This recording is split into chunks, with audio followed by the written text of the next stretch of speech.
grade breaks down in here, I've created a pie chart just to kind of give you a visual of what this looks like. So you're going to write a couple of papers for this course. You're going to take a couple of exams. Obviously, that's the majority of the pie.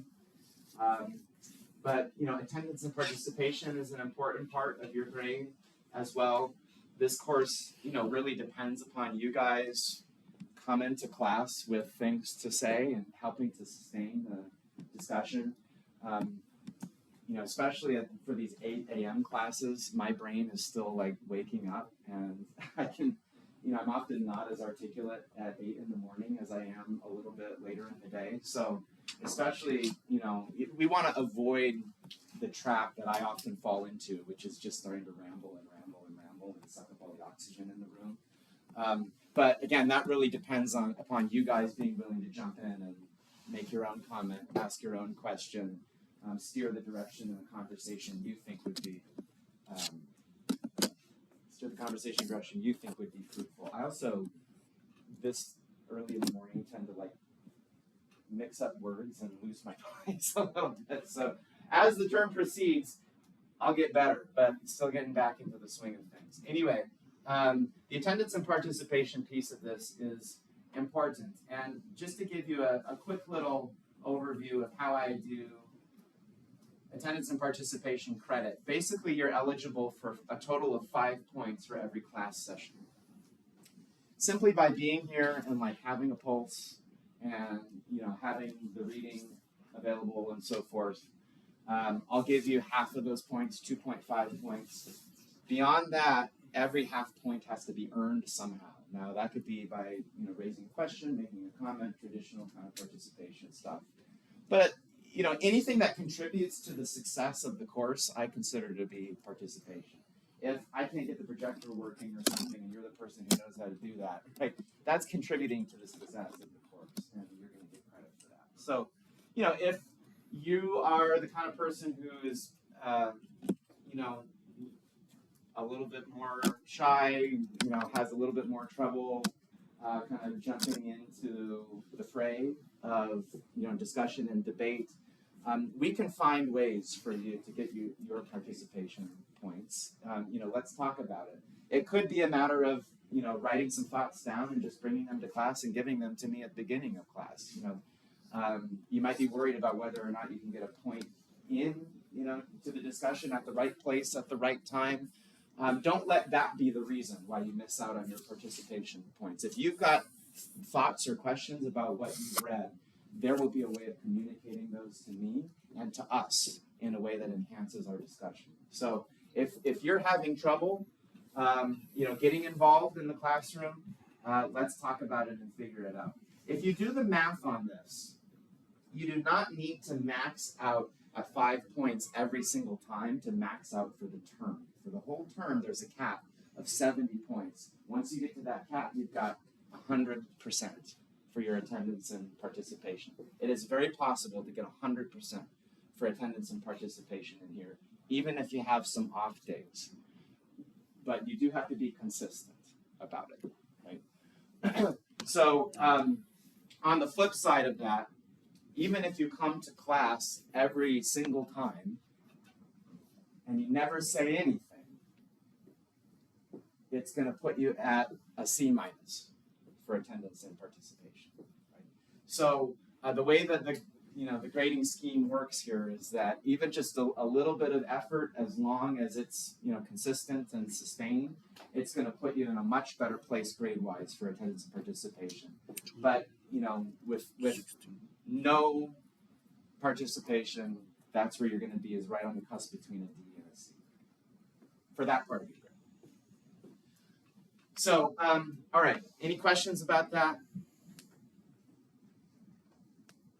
Okay, so, in this day and age, it is increasingly difficult for us instructors to ensure that our students are actually doing the reading that we assign. I'm sure you guys plan on doing every single little bit of reading that you're assigning. It's not going to be an issue at all. Look, I know that in any given term, you guys have a lot to juggle, and life happens and all that stuff. And, there might be days when you don't finish a reading assignment or, start a reading assignment, right? That kind of thing is going to happen, and I know that. But, in order for this course to be a success, it really is dependent upon you guys making a good faith effort to complete the readings. And again, part of how I've tried to make that feasible for you is the readings are not long. They might be difficult in places, but they're not long. They're doable. The amount of reading that you have to do for this course is doable. And so what I ask is that you do it, right? You do your best to complete that reading each day before coming to class. To incentivize that, though, we are going to do some quizzes in here. So every once in a while, 5 times, in fact, over the course of the term, I'm going to surprise you guys. Everybody likes surprises, right? I'm going to surprise you guys at the beginning of class with a quiz on that day's readings. And, the quizzes are not anything fancy. In fact, you're going to have the questions for these quizzes ahead of time, because I'm just going to take them from the reading questions that I've already provided you. So if you're using those reading questions consistently as you read, and you're coming to class with that information, already banked, then you will be in really good shape for these quizzes. Right? So again, nothing super fancy about these. They're just meant to incentivize you to keep up with the reading and make use of those reading questions. I'll show you the reading questions in a minute. I mentioned that there will be exams. There will be 2 exams, a midterm and a final exam. Now, the timing of the midterm exam this term is really not ideal. I'll come back to that. I've got it falling at the beginning of week 7, which at that point isn't even a midterm exam. You'll see why that is. But anyways, the idea was to give you guys an opportunity just to kind of check your knowledge midway through the term. And, when we let things pile up all term long and then do one big sweeping comprehensive final exam on everything, then it can be a lot to handle. So I do like the idea of kind of checking in with you guys on, in the middle of the term with a midterm exam. And so the midterm and exam and final exam, they'll be mostly focused on those 2 different halves of the course, although the final exam will incorporate at least some things from the first part of the course as well. And these exams will have 2 different sections. So the first section will consist of just short answer questions dealing with some of the key ideas from the readings and our class discussions. But then for both of these exams, you're also going to write an essay about a subject of your choosing, as long as it relates to something that we've read in that part of the course. And these are things that you can plan out like way ahead of time if you want. I mean, basically, you could start thinking about what kind of an essay you want to write for the midterm exam, like this week, if you wanted to do that, right? You're going to have an opportunity to outline this thing on an index card, to bring that index card to class with you, and then you're going to actually write the essay itself out, by hand in a blue book.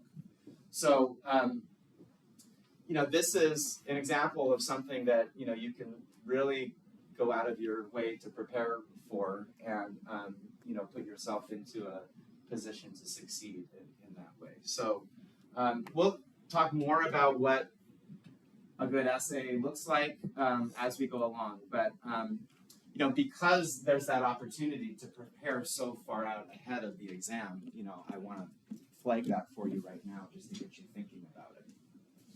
Okay, couple of papers as well. These papers are not long. They're not fancy. They're about 1,000 words each. And they really represent my effort to get you guys writing about things that connect with your personal lives in a very tangible way. Again, sometimes when we read the kind of stuff we're reading in here, it can, at least at first, seem a little bit distant from our own time, our own experience, our own reality. And so, I'm looking for various ways of trying to make connections between the course content and some of those concrete, tangible things that we're dealing with in our everyday lives. One of the ways that I want to do this, I want to ask you guys to write, basically a reflection paper about your own personal political identity. Now, you might be thinking to yourself, I don't have a political identity. I'm not a political person. That's totally fine, right? That in and of itself is something to reflect upon.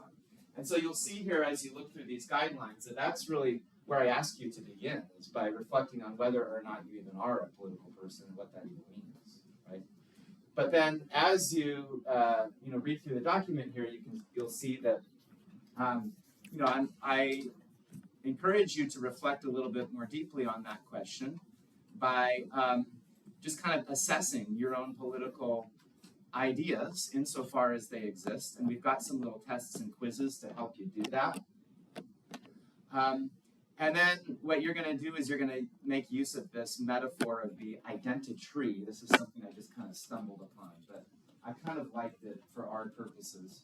But you're going to use this metaphor to just kind of analyze roots, trunk, and leaves, your own kind of political foundation and your own political behavior or lack thereof,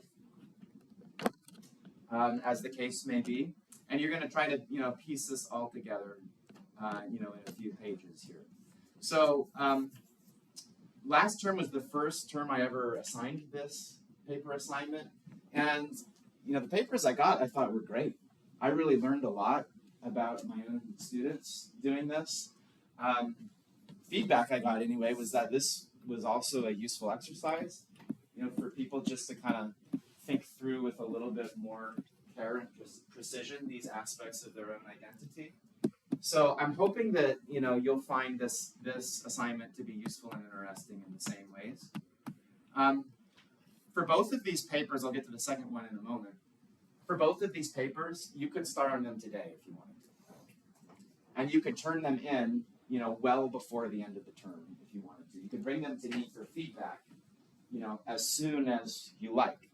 Now, the one reason to,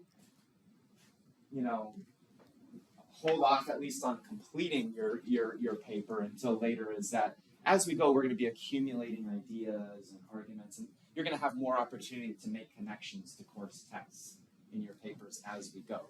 So you might not be writing 100% of these things in week 2 of the course, right? But, you can get a substantial amount of this paper writing done, like tomorrow, if you really wanted to, right? So, I want to encourage you to get started on these assignments sooner than later, because you do have the ability to do that, and that will give you lots of time to get feedback, and it'll give us an opportunity to discuss in class how it's going. So I'll have more to say about that as we go along, because I want to keep nudging you to hit certain marks with your paper writing, so that you're not just saving it all till the very end of the term. As far as the other paper goes, I'm calling this a political discourse analysis. And what this is asking you to do is to identify some unit of government that is close to wherever you call home. Now, we're still getting to know each other, but I think everybody in here named some city that they're from, whether it's in Michigan or some other state. What I'm asking you to do is really start at that city level, and you could, be writing about your city council, or maybe you live in a township, it's a township council, or maybe it's a school board, or maybe it's a planning board, or something like that, but some local unit of government that's close to home. And what I want you to do is I want you to find some transcript or video of a discussion that was had by the members of that unit of government that you think you can analyze for the sake of the course, using some of the concepts that we talked about in here. And in doing that, my hope is that this will become an opportunity for you just to get to know more about what's going on in politics and government, like in that most intimate, personal political space. But it will also be an opportunity to show that you can take the political ideas that we're talking about in here that can be a little bit more abstract, a little bit more philosophical, and use them to better understand an actual political conversation being had by actual modern day political people who are probably not that different from yourself if they're also coming from your hometown. Right? So again, this is another thing that you can get started on sooner than later if you have an inclination to do that. And if you're having any issues with this or the other paper along the way, again, come talk to me, bring them up in class. Chances are you're not the only one. We can talk about them as a group. All right. That, I think, rounds out the stuff that you're going to be graded on in here. Anybody have any questions about these assignments or the grades associated with them or anything that we've discussed up to this point? Yes?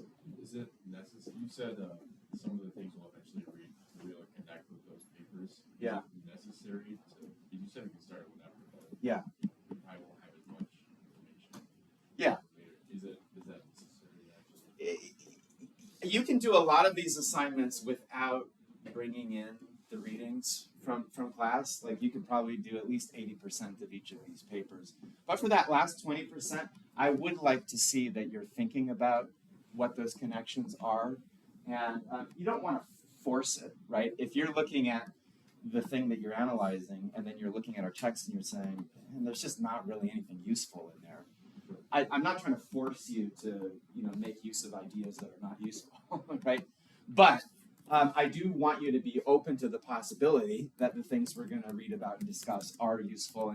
And in order to know that, you need to know about those ideas, obviously, right? So for that component of these papers, you are going to need to give it at least some time. But again, most of the papers can be written even without introductions. Any other questions?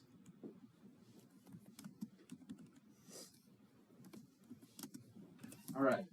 Oh, the other just quick thing I wanted to say about participation is, as I reiterated already, we want to find connections not just to our personal lives, but also to current events. As we go along, there's a lot to talk about. This is a very interesting time to be teaching, politics and government and political ideas. There's a lot going on right now that is borderline unprecedented, if not outright unprecedented in this country. Around the world, you guys have probably heard that we're also seeing some pretty big developments, whether we're talking about Venezuela or Iran. It's been in the headlines these last couple of days. It's possible that we're on the verge of some kind of regime change there. People are talking about Greenland, lots of stuff going on. I hope that we will find ways of bringing that into our discussions. And one way that, you can help to make that possible is by, bringing stuff up at the beginning of class, especially if there's some kind of breaking news that you think is relevant to what we're going to talk about that day, or that you just want to have an opportunity to converse about in an environment like this, right? All of that stuff is fair game.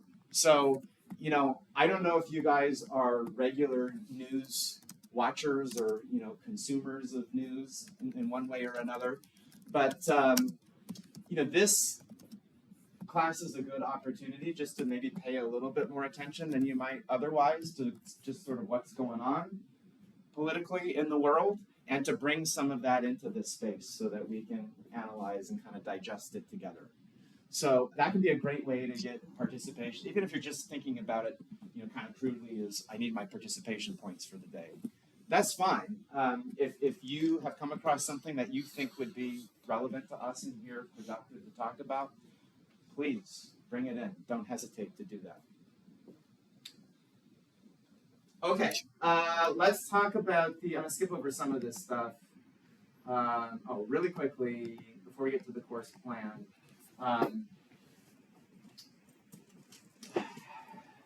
I would love for this to be a term where, I don't have to worry about violations of Kettering's academic integrity policy.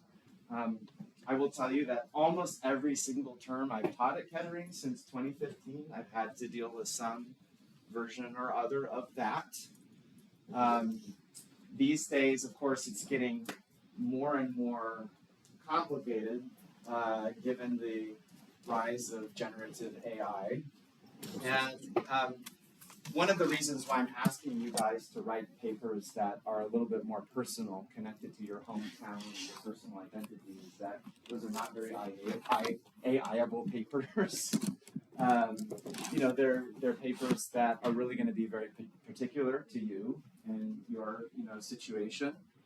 I'm not anti-AI in the sense that I do think there are plenty of responsible applications of that technology, but one irresponsible application of AI would be to have it generate text that you then copy and paste into something you're submitting for this class and then try to pass off as your own. That is over the line. There's a lot of gray area when it comes to AI, but that kind of thing is over the line. I really want to make sure that people are not doing some version of that in here, because that would be a problem. If you have any questions about whether your use of AI or any other decision you're making about your papers in particular is crossing a line for me, then please bring that issue to me before you turn in the paper and not after, right? And we can talk it through. I'm happy to talk about that more as we go along, because I'm sure you guys have some knowledge and insights about all of this that are relevant here. I'm just trying to keep up with all of the the changing landscape when it comes to AI. So again, there's gray area that we can discuss, but it's always better to have that discussion before you turn something in and not after. All right. Let's see. Also, just another real quick point to make. I really do think about a course like this as being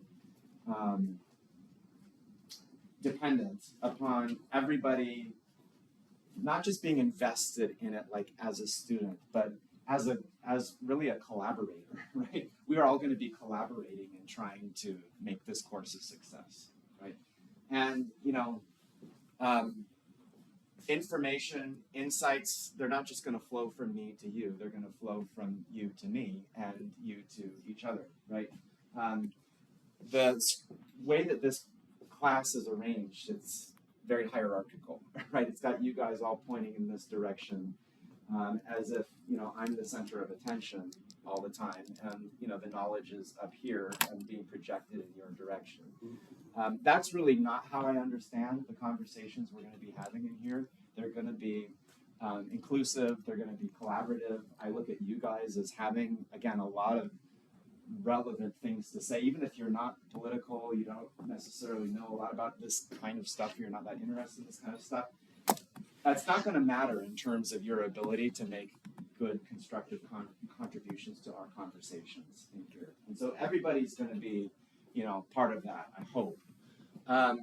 And when we approach a course in a collaborative spirit, then, I'm not just talking about the conversations we have in here. I'm talking about the whole thing. I mean, if there's anything about this course that isn't working, that you think could be improved, whether it's the structure of the course or the style of my teaching or whatever, let's talk about it. Don't just bottle up your thoughts about that and then write them on an end-of-term evaluation. If it's the kind of thing we can, take action on, let's make whatever changes need to be made. So, anyway, I hope that you will see the course as a whole as a collaborative enterprise in that sense, and I'm always open to your feedback and suggestions.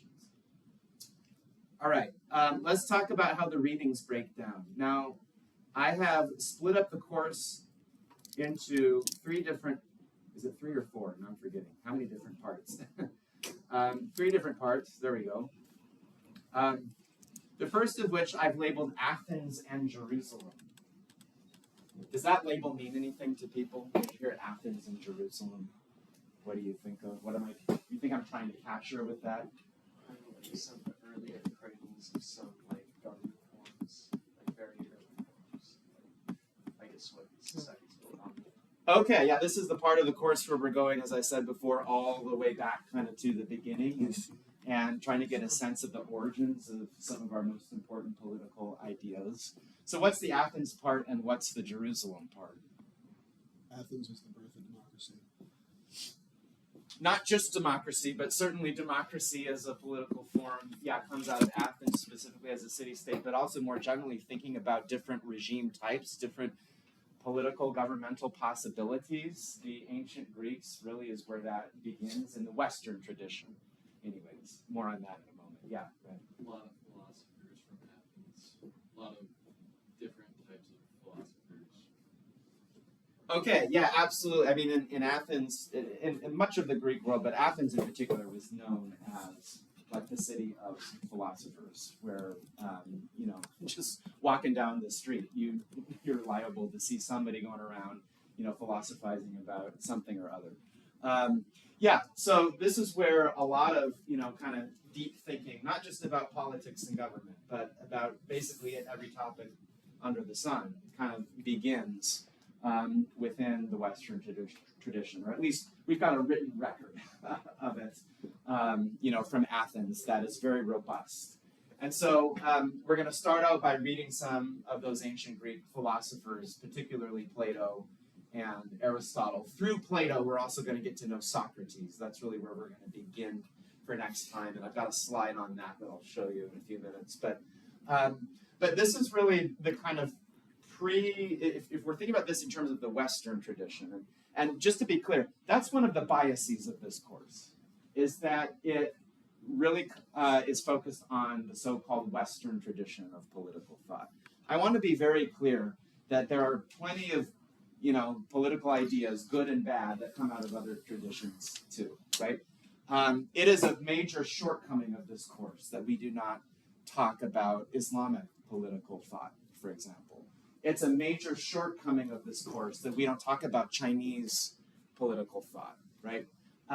There are other traditions that we could spend quality time with if I was competent enough to teach them and if we had enough time, right? The fact of the matter is, my background is really in the Western tradition of political thought. And, I think there's plenty of interesting stuff to talk about within that tradition. But I also want to be clear that this is a limitation. If you want to call it a bias, it is a bias, right? This class is biased towards the Western tradition, and that's not always a good thing. So, let's take note of that. But if we're thinking about this in terms of Western tradition, Athens is really where we get, the kind of first big wave of pre-Christian, non-Christian political thinking and philosophizing, right? Jerusalem here, in this context, is meant to represent the rise of Christianity, right? And the kinds of political ideas associated with that kind of sub-tradition. And so, some people have suggested, anyways, that these are kind of the two main streams of Western political thought. It's that kind of pagan, philosophy coming out of the Greek and Roman worlds, coming together with ideas out of the Bible and Christian thinking that have come together to kind of form what we think of as Western political thought.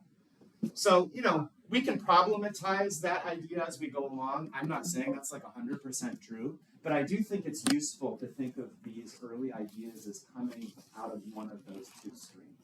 Right? And sometimes those streams kind of overlap, right? And they get along with each other, and at other times, in other ways, they clash. Right? And so we're going to be looking for those points of connection and those points of tension as we go along. So we start with the Greeks, Plato and Aristotle, and then we read some of the most important early Christian thinkers, particularly Saint Augustine and Aquinas, here from the Middle Ages. So that's the first part of the course. And we'll be talking about some issues of religion and politics and the relationship between the church and the state, right? Those issues will loom very large in this part of our discussion. And, that's, even though, again, we're going to be reading stuff from the Middle Ages, some of these debates about the church and the state, they're really rearing their heads again in a big way in this country especially. And so as part of that unit, we're going to have an opportunity to look at some recent Supreme Court decisions around religion and politics that kind of bring some of these debates into the current day. So hopefully you'll find that interesting. In part 2 of the course, we're going to be doing a number of readings that I'm suggesting here kind of form the foundations of modern political thought. Now, we might call this the early modern era, because we're going back to the Renaissance, for starters, with Machiavelli here. But we're going to notice, I think, that there are some pretty big, glaring, important differences between the way modern political thinkers think and people like Aristotle and Plato and the early Christians. And so this is kind of like a natural break point here, I think. Machiavelli ushers in a view of politics that is very cynical, very focused on power and interests, and it's an understanding of politics that is still very, very influential. And a lot of the people who follow him in their own way, they're thinking about politics kind of in a more realistic, less idealistic way, and thinking about how we can simply construct a society that's going to allow us to live together without killing each other, as opposed to striving for some kind of higher political ideal. And so Machiavelli certainly falls into that camp. Somebody like Thomas Hobbes certainly falls into that camp. Somebody like John Locke, major influence on American political ideas and institutions. Even him in his own way, he falls into that camp. So again, that's part of the story we're going to be telling with the birth of modern political philosophy. We'll do a little bit of Rousseau as well. And then here's the awkwardness that I mentioned earlier, where we've got the midterm exam falling on day 1 of week 7. That's really not how this was supposed to work out. Why does it work out this way? Well, it's because we've got Martin Luther King Jr. Day off, so we lose a day there. And I've got to take my son to a big soccer tournament in Las Vegas. This is one of these soccer-related parental duties that it's not going to be possible to escape. So I am going to be gone on the 16th. So, we're going to lose like a whole week during the first half of the term. And that necessitates pushing the midterm exam ahead a little bit. I'm going to keep thinking about whether or not this makes sense, and if we can, rearrange it somehow, we might end up doing that. But for now, we're going to go ahead and plan on having the midterm exam that first day of week 7. And the reason is that that's when we make our shift into part 3 of the course, which I call modern political issues. Now, we're still going to be proceeding chronologically, thinker by thinker, but I've also got some particular issues that I've kind of highlighted in this part of the course that we're going to talk about in a more general way. So the issue of tradition, right? To what extent are traditions valuable simply by virtue of being traditions? To what extent does being a modern person mean being willing to throw tradition out and to kind of start over to make a new world as opposed to walking in the footsteps of our predecessors? These are major questions that arise when we get the most famous modern revolutions coming along, the French Revolution, the American Revolution, and then the reaction to those revolutions. And so in some ways that's kind of like the birth of properly modern politics is in those revolutions and thinking about their implications. So we're going to do some of that with the help of Edmund Burke. We're going to talk about the theme of inclusion by looking at some arguments about the political inclusion of women and then African Americans in the American tradition. We're going to look at issues of economic equality in particular, reading a little bit of the Communist Manifesto there, Marx and Engels. We're going to talk about the idea of freedom or liberty with the help of John Stuart Mill. We're going to talk about issues of obedience with the help of Martin Luther King Jr. and Malcolm X. Issues of justice with John Rawls and Robert Nozick there. And then finally, we're going to end by talking about a variety of challenges to quote-unquote liberal democracy that are very, very contemporary. And so these last readings, are taken from just the past few years. And they're really responding to the rise of quote-unquote, post-liberalism, populism, authoritarianism, some of the political trends that we've seen in recent years, not just in the United States, but in other parts of the world as well. So we're going to try to dive into some of these modern day political, controversies and developments with the help of these things. So that's the general idea. Now, you're seeing a lot of links here, and maybe you're shaking in your boots a little bit, thinking that you might need to read all of these readings. You do not. Here's how it works. I should have explained this earlier, sorry. But for each day, there will be a required reading or readings. That's what you'll find here. So for next time, it's Plato's Apology.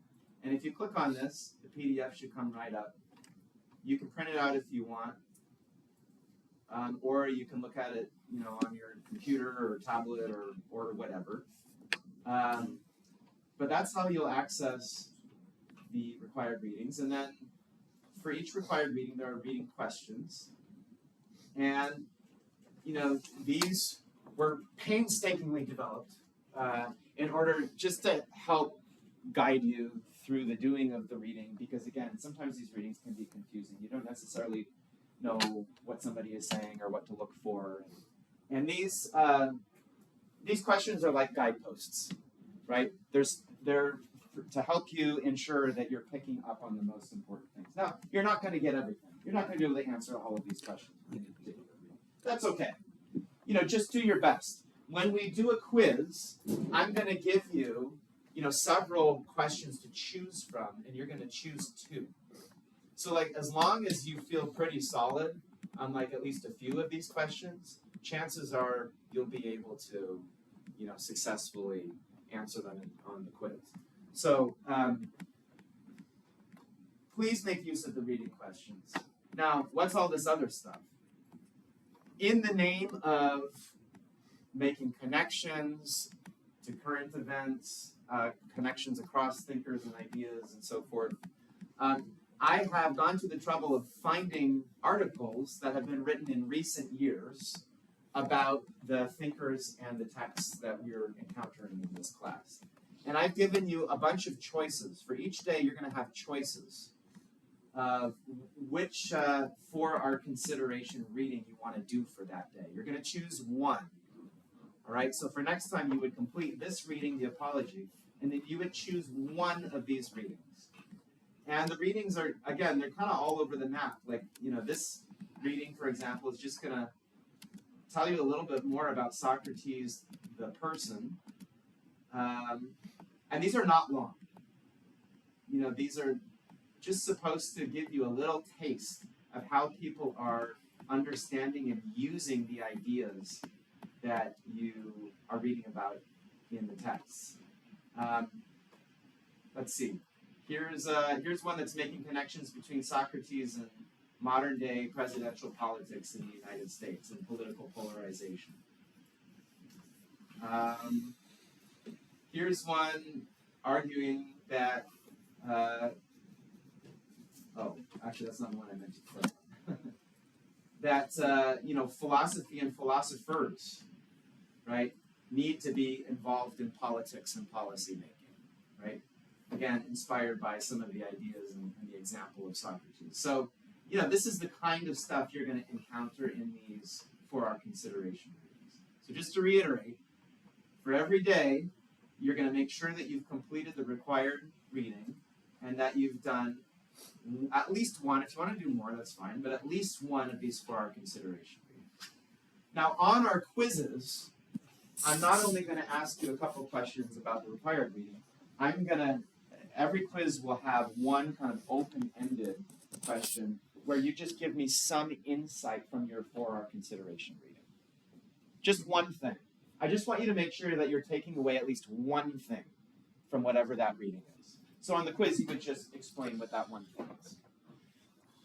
I hope that whether or not we have a quiz, you'll find a way of bringing that one thing into the classroom, right? Because especially when it comes to these readings, we are not going to be able to go through them systematically as a group. It's going to be a matter of you speaking up saying, hey, in my 4-hour consideration reading, this thing came up, right, that I think is relevant here, right?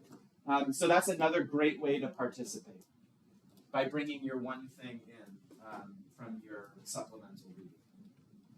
Okay, anybody have any questions about how the readings work? When to do them, how to access them, what to take away from them, any of that kind of stuff. Or anything else pertaining to the syllabus. I know this has been a slog.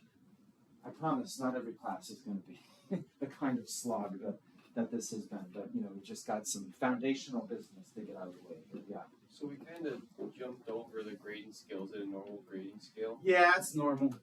I mean, I think it's normal. I took it straight out of some official Kettering document. I mean, if you see anything fishy about it, let me know. If you have reason to believe that there's something off about it, let me know. But yeah, basically, I round up. So if you're getting a 93.5, that becomes an A. If you're getting a 93.4, you'll get an A minus. My least favorite question, most questions are perfectly welcome and fair game and encouraged. My least favorite question as an instructor are the ones I get, the day after I've submitted final grades. Hey, professor, I noticed I'm right on the cusp of the next grade level letter. Can you just is there some extra credit I can do, or can you just round up? No, I've already done all my rounding, when I submit those final grades. And there's no such thing as extra credit after the term is over, right? Just so everybody knows, that's not a thing. So, if you want to know where you fall grade-wise, this would be, your reference point here. All right. Anything else pertaining to the syllabus? Okay. I don't want to throw too much more at you for today, but like I said, I've got at least a few slides that are just intended to help you get a little bit more situated with some of the underlying themes of the course, the timeline of our readings, and then I've got some note-taking strategies for you guys. If we have time, and I just did a time check. I think we got half an hour or so? Yeah. I might also ask you guys for some ideas about topics we might want to touch upon in here. We'll see if we have time. I mentioned before that this course represents a survey of 2,500 years of Western political thought. Now, when I say survey, I don't want to suggest that this is some kind of comprehensive, overview. But, we are going to be meeting a lot of political thinkers along the way and sampling a lot of different, pieces of political philosophy. So, we're getting I think, a decent overview of some of the major developments in political thought over these past 2,500 years. When I say going back to the beginning with the Greeks, this is what we're talking about timeline-wise. We're talking about people who were writing roughly from 450 to 322 BCE, that's before the Common Era, right? So, even to get to the Christians means that we're going forward in time almost 1,000 years, right? So notice there's some pretty big gaps in here. Well, why the gaps? Why do we have these huge gaps between people who I've deemed to be worth reading for their political ideas? Yeah. Maybe because even though there were still philosophers through the time period, they weren't as influential as the ones there. Yeah, I mean, that's one of the reasons why we don't read anybody from ancient Rome as opposed to ancient Greece. You might have you ever heard it said that Rome conquered Greece militarily, but Greece conquered Rome culturally? Like basically, Rome absorbed the culture of ancient Greece. Is that you can say something about that? Yeah, I was going to say probably because culture also changed, so people like intellectual started to shift, and they became as influential as the culture started to change. Yeah, I mean, one of the things about the culture of Rome is that these guys were, and it was a very guy-dominated culture, right? They were less interested in ideas in general than the Athenians, right? They were more about imposing themselves by force on other people rather than persuading them. More about building big cool stuff than about writing philosophical texts. So. Yeah, I mean, even when you think of like the Roman gods or something like that, right? These are just Greek gods with new names, essentially, right? So a lot of Roman culture represented that kind of absorption of Greek ideas. And so it's not that there aren't interesting and important Roman thinkers on politics. There are. But again, the ideas that they're grappling with really kind of originate with the Athenians and with the Greeks. We get the rise of Rome, but then, the coming of Christianity, again, is kind of our next big world event that sets the stage for that other stream of, thought to kind of enter our story. And so that's where Augustine comes into the picture. But then, again, we've got like almost 1,000 years between him and the next, like, kind of big time, like, super important Christian political thinker, Thomas Aquinas, right? So, one of the things we'll find about this era of Western human history is that there was a lot of emphasis not on coming up with new ideas, but basically reiterating old ideas and making sure that certain traditions are handed down and preserved and that everybody keeps believing the things they're supposed to believe, right? That's the overall orientation of the Western world at this time. And so, you don't see a lot of like radically new ideas showing up and radically new developments. And so that's one of the reasons why, of course, this was also the quote unquote dark ages where a lot of stuff like just didn't even get preserved or written down in the first place. And so, again, there are big holes in part because we just don't have the things that people said and wrote right during these years. It's really just a handful of people then that we sample from this first like 2,000 years of history that we're talking about. Almost everybody else that we're going to read in here, everybody else that we read is from 1511 on, right? All the way up to 2018. That's our latest reading. So that's another, you could call it bias of the course, is that it's heavily weighted towards the more modern political thinkers, right? And speaking of biases, I mean, another thing to notice is that almost all of these guys are guys, and there's some version of what we might today call a white person, right? Now, that whole question of what even is a white person, I think, is one we could certainly consider. But again, the way that we tend to use that term, most of these guys qualify as white guys. And that's not to disparage them for being white guys, right? They've got lots of interesting things to say, otherwise we wouldn't be reading them. But, I think it is important to at least acknowledge and pay some attention as we go along to the fact that, it's when we read people from, 1274, right? Really, the only option we have is reading things that white guys were writing. It might be very interesting to know what women were thinking, for example, about politics at this time. But they weren't even able to write that down in the first place, right? It's a limitation not to know what women were thinking about politics in 1274, right? I wish we knew more about that, right? It would be great to be able to read something from, what today we would call people of color during that same era in other parts of the world. Again, we just don't have as much to draw from, right? And so it's not that we are wrong, I don't think, to dive into these guys' ideas because they've got a lot of great ideas. but I don't want us to think that those were the only ideas out there in the world, even in 1274. Most of them we just don't have access to. So let's recognize that as one of the limitations of what we're doing in here. Lest we fall into that trap of thinking that we're learning about everyone and everything by reading these guys. Okay. Another point I want to make is that in this course, it's called Introduction to Political Thought, but really we're going to be dealing with both government and politics. And I've already been using these terms somewhat interchangeably today, but I wanted to take a moment just to differentiate them and ensure that everybody has a sense of what we mean when we say government and politics. Anybody want to take a stab at defining these or distinguishing them? Yeah. Government is something that like runs the country, and politics is the beliefs of how it should be run. Okay, perhaps. So, yeah, government would have to do with the actual administration of a particular territory, right? Politics includes beliefs, ideas about how it should be run. I think that's workable. I don't know if it's totally complete as a definition. Anybody want to add anything to it? Yeah.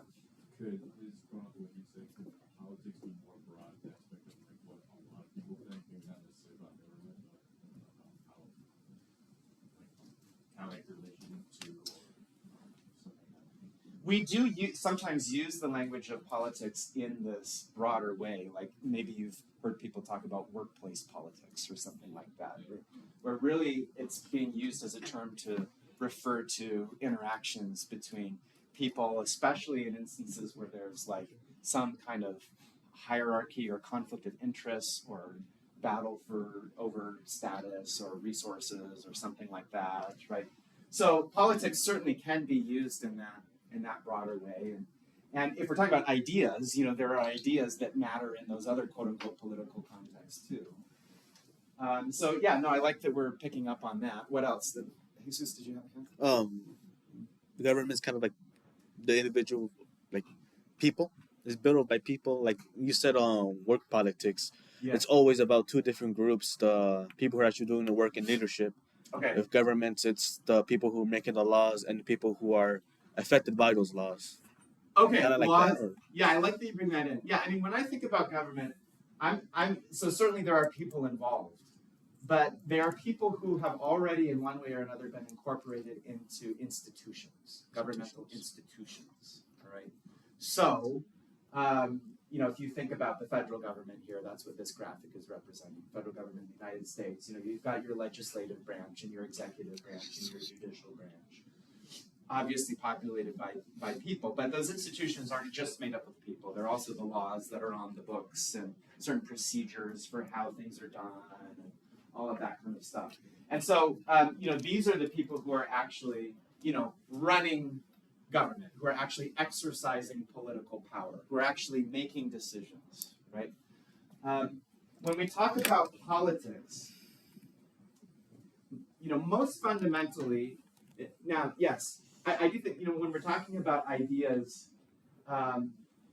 just everyday people's ideas about how this stuff should work, we could put them over there, but primarily what I'm thinking of is how people get into positions of decision making, right? How people get into positions of authority, how they acquire political power. So the graphic here is representing somebody running for office, right? Presumably trying to get elected in a particular position that will allow them to exercise power, right? And so there's a whole political process associated with that, with people, deciding to run for office, and then, everything that comes along with election season and our whole mechanisms of replacing one person with another, right? So all of that has to do with how, what motivates people to get involved in the first place, and ideas could be part of that. It has to do with how they get people to support them, right? And again, ideas could be part of that. And it has to do with how they actually get into office and the procedures and institutions involved in that, right? So we can have ideas about how politics is supposed to work, how you're supposed to acquire, power in this way, and what should motivate somebody who's running for office, right? Ideas are relevant in that context.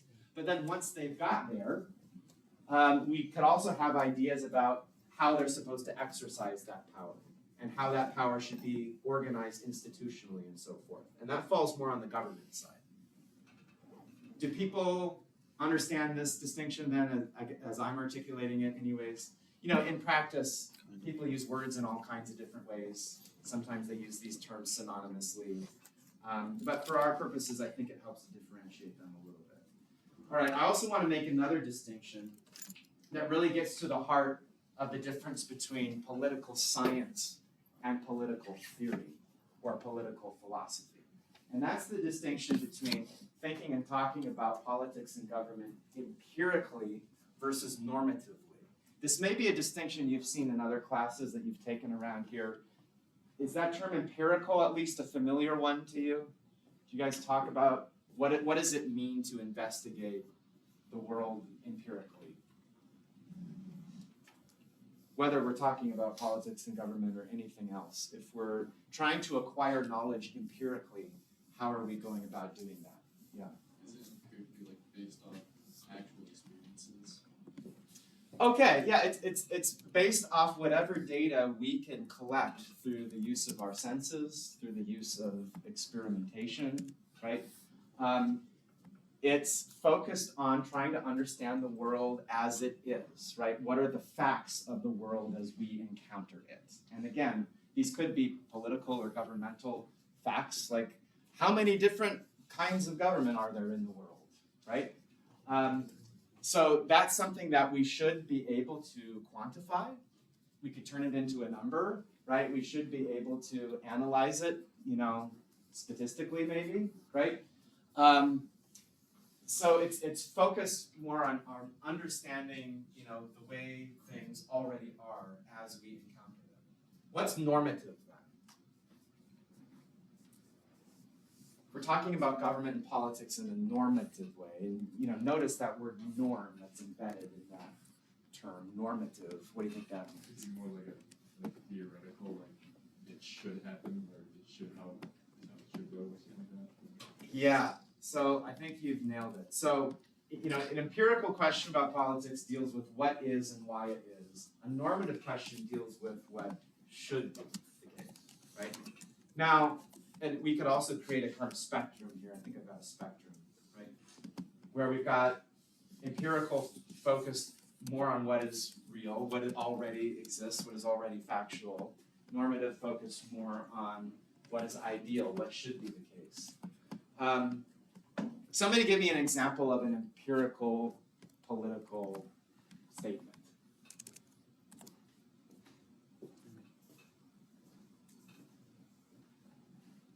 Yeah. I mean, I guess an obvious statement is that there's multiple different political parties. Okay. Yes, that is a factual statement. It's something that, we could assess that to determine whether or not it is true or false, right? It is a claim about something that already, or things that already exist in the world. And in one way or another, we can access those things to determine whether or not they are real, right? That's a great empirical statement. How about a normative statement? How about a related normative statement? Yeah. There should be multiple parties in the U.S. system or politics, whatever. Great. Yeah. Maybe there should be more than 2 viable political parties in the United States, right? Maybe the 2-party system leaves us feeling very dissatisfied. Like we can't trust any of these people, that there's nobody who's speaking to the kinds of issues and priorities that we have. That would be a way of steering that empirical point about the existence of those parties into a normative discussion of whether or not things should be that way, right? So, in a class like this, we are going to be dealing with both empirical and normative questions. And you'll see that, and I already alluded to this, as we transition from the ancient world into the modern world, political thought tends to shift pretty dramatically in this direction, right? Where we have modern or early modern political thinkers like Machiavelli saying, you know, when you talk about politics and government, you know, it's, and if you're only ever thinking about what you want to be the case, what should be the case, what ideally you'd like to see, like, you are just going to be so lost, you know, at navigating the actual political world, because in the real world, politics is about power and interest and conflict, and you got to figure out how to, you know, how to win, right? When you find yourself competing with somebody else over who gets power and how it's going to be exercised. So there comes to be much more of a focus on that kind of thing as we shift into the modern world.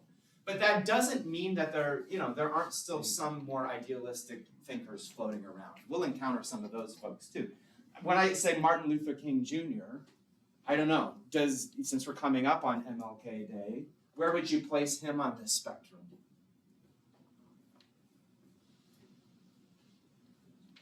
More realistic, more idealistic? Maybe somewhere in the middle towards It's real. it's real.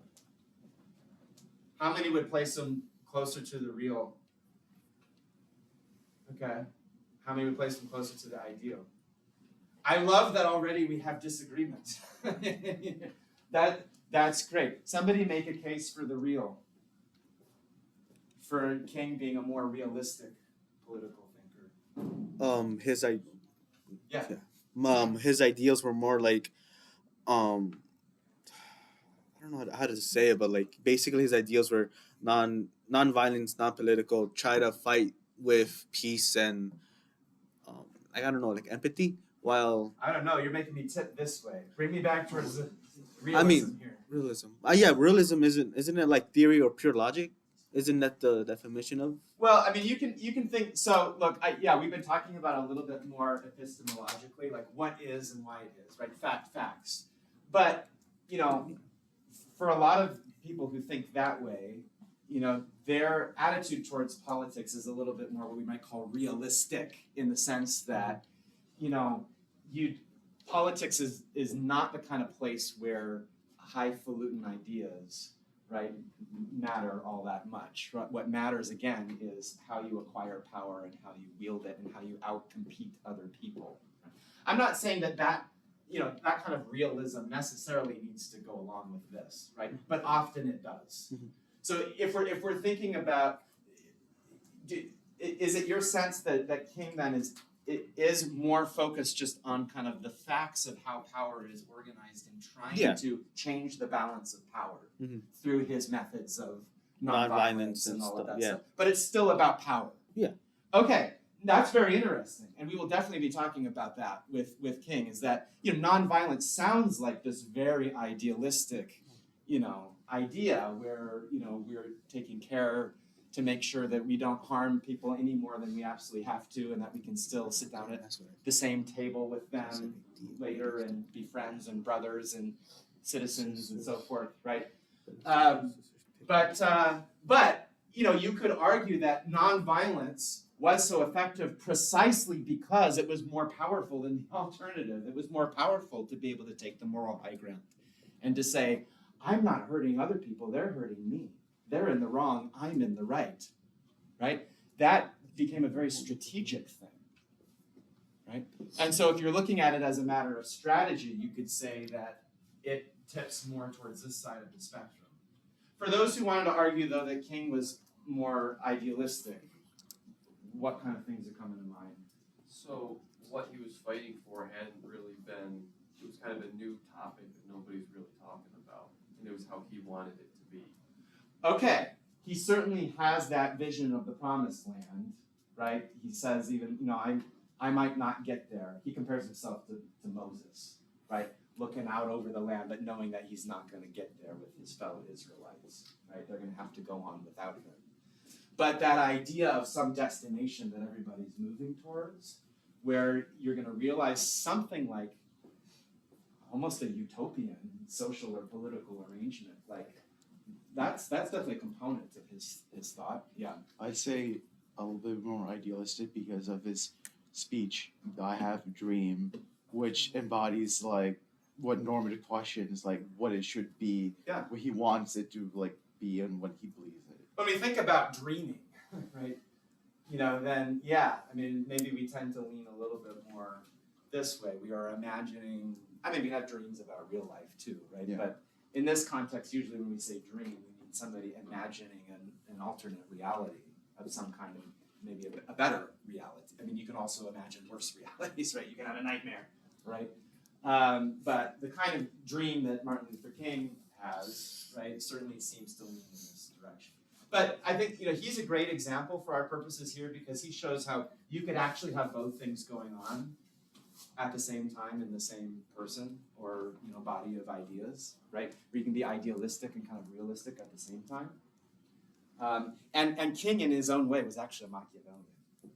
He was pretty influenced by Machiavelli and this idea of power and interests and all of that kind of stuff.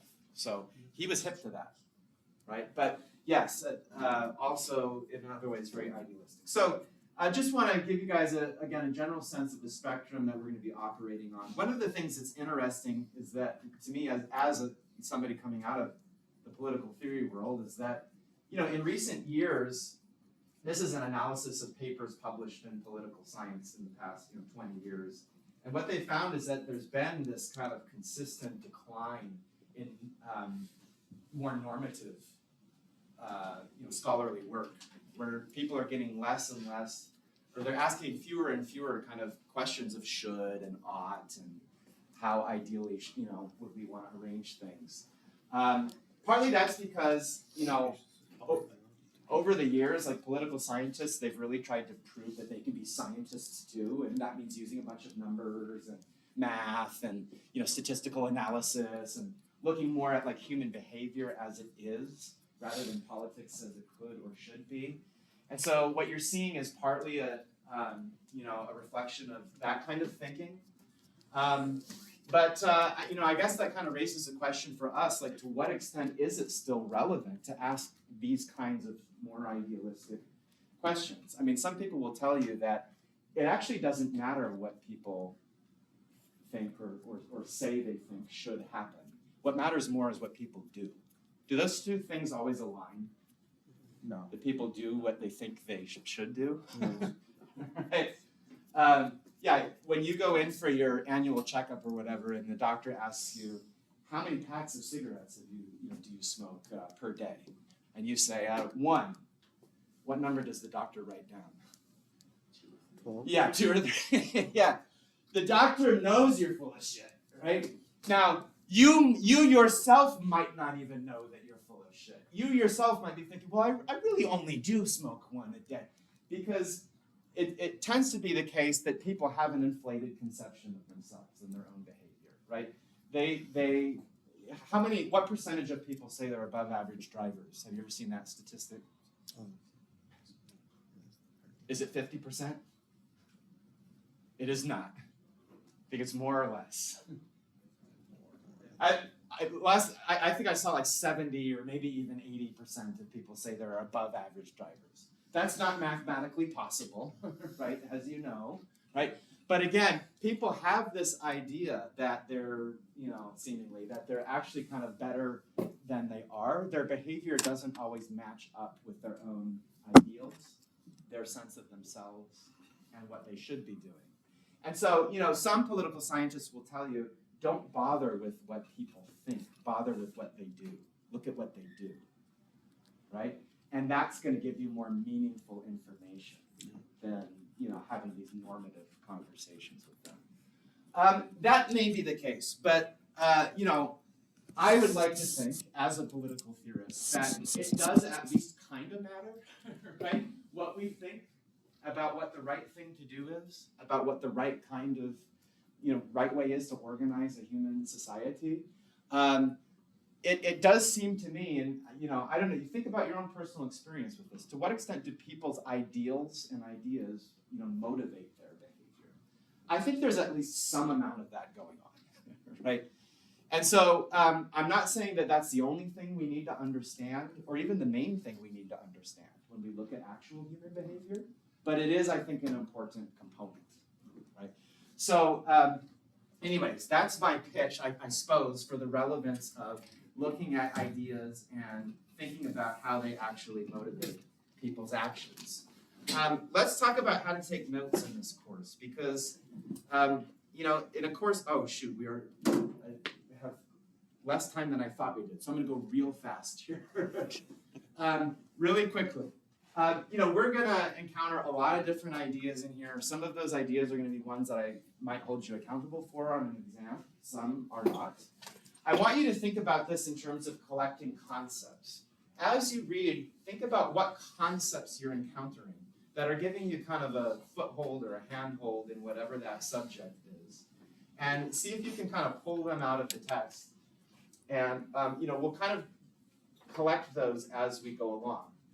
And I've given you some examples here. I'll share these slides with you so that you can go back and look at these more closely if you like. But you're going to see them in the readings. You're going to see them in the slides. I'm going to write them on the board. You should have a collection of these concepts that you're building up as we go along. You could also start thinking about how these concepts connect to each other. We won't do a lot of this, in a literal way in here, but I want you to at least be thinking about how we link ideas together and what the kind of logical flow is from one idea to another. So this is an interesting example of that kind of thinking. We can come back to this next time if there's interest, but think about how the concepts map out like this. You also want to be collecting not just concepts, but insights about the material, smart things that people say about the material. You yourself might find yourself saying something smart. I need to remember that. I need to write that down. I could use that later. I could use that in a paper. I could use that in an exam, right? Or it could be somebody else's idea, right? So you want to collect those kinds of insights because, again, you can use them when you're writing an essay.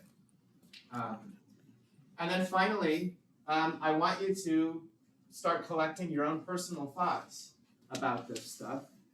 And writing that personal reflection paper will be a great opportunity to pull some of that thinking together. But, just day by day in class, start thinking about what you believe, what you agree with, what you disagree with, what arguments you think hold up and what arguments don't. Because that kind of stuff is going to be very relevant as well. I think that's my last slide, so actually the timing is not bad, but if there's anything that you want to come back to at the beginning of next class, please write it down, remember it in some way, bring it up. We can always circle back. Then we'll be circling back in here for sure because things tend to spill over. Oh, as you're packing up, actually there's one last slide as you're packing up that I just want to mention. Every time we meet, I'll try to remember to give you a little preview of what's coming next. So for next time, I'm having you read this piece of writing by the Greek philosopher Plato. But, this is what you're going to read for next time is really a representation more of the ideas of Socrates, Plato's teacher. And it really is the story of Socrates being on trial for his life. He has been accused of some pretty serious crimes in ancient Athens. And if he's found guilty, the punishment for those crimes is execution. And so, at least potentially.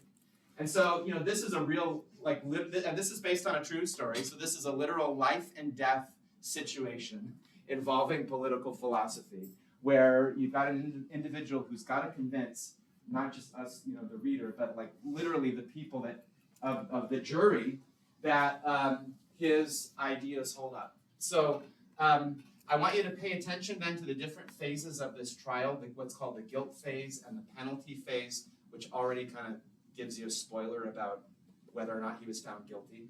But anyways, pay attention to his criticisms of the Athenian politics and culture of the time, and then just the overall kind of ethic that he articulates of living a thoughtful, examined life where we are asking and seeking to answer big questions, not just about politics and government, but about everything. So, anybody ever read this before? Just out of curiosity? Okay, of course, yeah. Great. That'll give you a little foothold for it.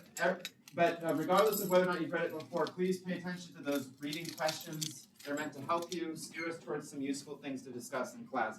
Sorry we've gone over by a couple minutes today. I'll try to give you the time back.